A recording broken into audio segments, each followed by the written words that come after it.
السلام علیکم دوستوں، آج کی اس ویڈیو میں ہم لوگ رسول اللہ صلی اللہ علیہ وسلم کے قصے کو شروع کریں گے۔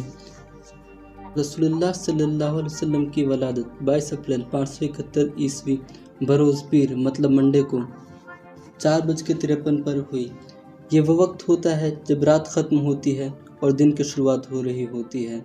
اگر نبی صلی اللہ علیہ وسلم رات میں پیدا ہوتے تو رات قیامت تک دن کو تانا دیتی کہ نبی صلی اللہ علیہ وسلم کی پیدائش میری موجودگی میں ہوئی، یا دن کو ہمیشہ کے لیے ختم کر دیا جاتا۔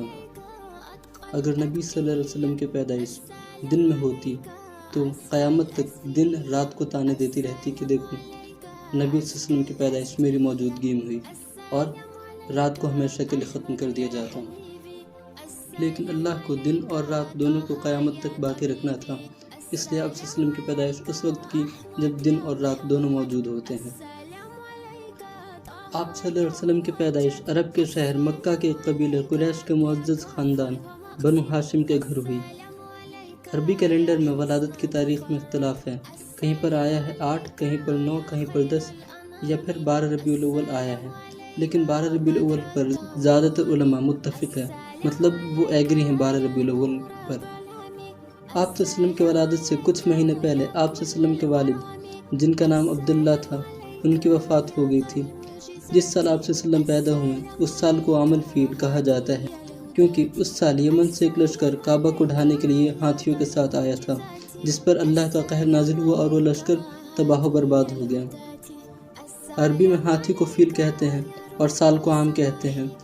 جب آپ صلی اللہ علیہ وسلم پیدا ہوئے تو آپ صلی اللہ علیہ وسلم سجدے کی حالت میں تھے۔ آپ صلی اللہ علیہ وسلم کی والدہ جن کا نام بی بی آمنہ تھا، وہ دیکھتی ہیں کہ آپ صلی اللہ علیہ وسلم کے جسم پر بالکل بھی گندگی نہیں ہے۔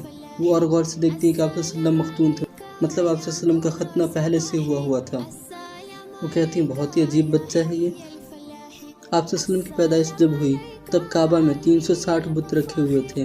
اچانک کعبہ کے اندر دھول اڑنے لگتی ہے اور جو سب سے بڑا بت رہتا ہے وہ منہ کے بل گر پڑتا ہے۔ اب ان بتوں کی جھوٹی خدائی کی مدت ختم ہو گئی تھی، اور فارس مطلب ایران کے آتش کدہ میں جس میں صدیوں سے آگ جل رہی تھی اس کی دیوار ٹوٹ جاتی ہے اور آگ بجھ جاتی ہے۔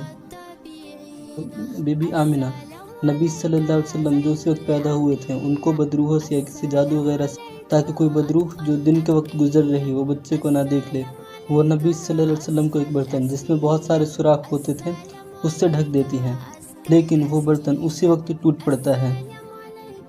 بی بی آمنہ حیران رہتی ہیں کہ جب سے نبی صلی اللہ علیہ وسلم کی پیدائش ہوئی ہے تب سے معجزات ہی ظاہر ہو رہے ہیں۔ صبح ہوتی ہے تو ایک یہودی عالم مکہ میں داخل ہوتا ہے اور جو لوگ دکھائی دیتے ہیں ان سے پوچھتا ہے کہ آج کوئی بچہ پیدا ہوا ہے کیا؟ جن لوگوں کو پتہ نہیں تھا وہ بول دیتے تھے ہمیں نہیں پتہ۔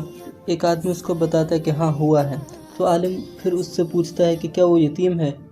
تو اس کو جواب ملتا ہے نہیں۔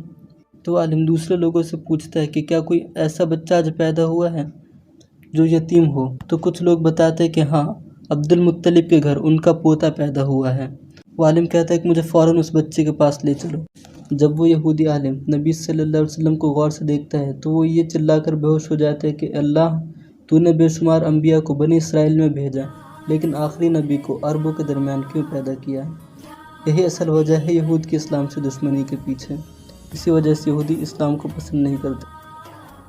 سورہ بقرہ میں اللہ تعالیٰ اپنے نبی سے ارشاد فرماتا ہے کہ عیسائی اور یہودی آپ سے کبھی راضی نہیں ہوں گے جب تک وہ آپ کی کتاب اپنے مذہب کے مطابق نہ پالیں۔ ان سے کہہ دیں سیدھا راستہ صرف اللہ کا راستہ ہے۔ نبی صلی اللہ علیہ وسلم کو ان کی والدہ نے احمد نام دیا اور ان کے دادا جن کا نام عبد المطلب تھا انہوں نے محمد دیا، اس لیے آپ صلی اللہ علیہ وسلم کے محمد اور احمد 2 نام تھے۔ مالدار عربوں میں یہ رواج عام تھا کہ وہ اپنے بچوں کو اچھی صحت اور تندرستی کے لیے دیہاتوں میں بھیج دیا کرتے تھے تاکہ بچے شہر سے دور کھلی آب و ہوا میں پرورش پا سکیں۔ ہر سال مکہ میں دائیاں آتی تھیں اور بچوں کو اپنے ساتھ لے کر جاتی تھیں۔ وہ عورتیں بچوں کی پرورش کرتی تھیں اور بعد میں جب ان بچوں کو ان کے والدین کو واپس کرتی تھیں تو ان کے والد ان عورتوں کو بہت زیادہ انعام اور پیسے دیتے تھے۔ وہ عورتیں اس سال جس سال نبی صلی اللہ علیہ وسلم پیدا ہوئے مکہ آئیں۔ حضور صلی اللہ علیہ وسلم یتیم تھے۔ حضور صلی اللہ علیہ وسلم کی والدہ بی بی آمنہ اپنے بچے حضرت محمد صلی اللہ علیہ وسلم کو قبیلہ بنو سعد کی کسی دائی کو دینا چاہتی تھیں۔ بچوں کی پرورش میں یہ قبیلہ بہت مشہور تھا قبیلہ بنو سعد کی تمام دائیوں نے بچے گود لے لیے، صرف حلیمہ سعدیہ باقی رہ گئی تھیں۔ حضور صلی اللہ علیہ وسلم کے والد زندہ نہیں تھے، اس لیے کسی دائی نے آپ کو گود نہیں لیا، کیونکہ سب کا خیال تھا کہ انہیں انعام کون دے گا۔ جب حلیمہ سعدیہ کو کوئی بچہ نہ ملا تو ان کو خالی ہاتھ جانا اچھا نہیں لگا، اس لیے وہ بی بی آمنہ کے پاس گئیں اور حضرت محمد صلی اللہ علیہ وسلم کو گود لے لیا۔ دائی حلیمہ بنو سعدیہ نے آپ صلی اللہ علیہ وسلم کی پرورش کی اور ان کو آپ صلی اللہ علیہ وسلم سے بہت زیادہ لگاؤ ہو گیا تھا۔ جب آپ صلی اللہ علیہ وسلم 4 سال کے ہوتے ہیں تو دائی حلیمہ بنو سعدیہ نے ارادہ کیا کہ وہ آپ صلی اللہ علیہ وسلم کو واپس ان کی والدہ کے حوالے کر دیں، لیکن جب وہ آپ صلی اللہ علیہ وسلم کو لے کر مکہ جاتی ہیں، ان کا دل حضرت صلی اللہ علیہ وسلم کو واپس کرنے کو تو نہیں کر رہا تھا، لیکن وہ جب نبی صلی اللہ علیہ وسلم کو لے کر مکہ جاتی ہیں تو انہیں پتہ چلتا ہے کہ مکہ میں طاعون کی وبا پھیلی ہے، مطلب کوئی بیماری پھیلی اور لوگ بیمار ہو رہے ہیں، تو ان کو بہانہ مل جاتا ہے کہ محمد صلی اللہ علیہ وسلم کو کچھ دن اور اپنے ساتھ رکھیں۔ ایک سال اور وہ محمد صلی اللہ علیہ وسلم کو اپنے ساتھ رکھتی ہیں۔ پھر جب محمد صلی اللہ علیہ وسلم کی عمر 5 سال ہوتی ہے تو دائی حلیمہ بنو سعدیہ آپ صلی اللہ علیہ وسلم کو ان کی والدہ کے سپرد کر دیتی ہیں۔ نبی صلی اللہ علیہ وسلم کچھ دنوں تک اپنی والدہ کے ساتھ رہتے ہیں۔ پھر ایک بار بی بی آمنہ آپ صلی اللہ علیہ وسلم کو اپنے کچھ رشتہ داروں سے ملوانے کے لیے مدینہ جاتی ہیں۔ جب وہ لوگ مدینہ سے واپس آ رہے تھے تو ابوا کے مقام پر آپ صلی اللہ علیہ وسلم کی والدہ بی بی آمنہ رضی اللہ عنہا کا انتقال ہو جاتا ہے۔ اس وقت آپ صلی اللہ علیہ وسلم پوری طریقے سے یتیم ہو جاتے ہیں، بے یار و مددگار، ایک راستے میں تنہا رہ جاتے ہیں جب وہ آپ صلی اللہ علیہ وسلم کی والدہ بھی یہ دنیا چھوڑ کر چلی جاتی ہیں۔ صرف آپ صلی اللہ علیہ وسلم کے ساتھ ان کی ایک نوکرانی جن کا نام ایمن رہتا ہے وہ رہتی ہیں۔ اس وقت آپ صلی اللہ علیہ وسلم کی عمر 6 سال رہتی ہے۔ ایمن کا حضور صلی اللہ علیہ وسلم کو دیکھ کر دل بھر آتا ہے۔ وہ نبی صلی اللہ علیہ وسلم کو لے کر مکہ جاتی ہیں اور آپ کے دادا عبدالمطلب کے حوالے کر دیتی ہیں۔ عبدالمطلب جب دیکھتے ہیں کہ ان کا پوتا صرف 6 سال کا ہے اور پوری طریقے سے یتیم اور بے سہارا ہو گیا ہے، اپنے پوتے کو دیکھ کر ان کا دل بھر آتا ہے، وہ سینے سے لگا لیتے ہیں اپنے پوتے کو۔ عبدالمطلب نبی صلی اللہ علیہ وسلم سے بہت زیادہ پیار کرتے تھے، جب کہیں جاتے تھے تو نبی صلی اللہ علیہ وسلم کو ساتھ میں رکھتے تھے، کوئی بھی کام کرتے اٹھتے بیٹھتے ہر وقت نبی صلی اللہ علیہ وسلم کو اپنے ساتھ رکھتے تھے۔ آخر عبدالمطلب کے سب سے پیارے بیٹے عبداللہ کی اولاد تھے اور آپ صلی اللہ علیہ وسلم کے والدین کا انتقال ہو چکا تھا، اس لیے کچھ زیادہ عبدالمطلب کا اپنے پوتے سے پیار تھا۔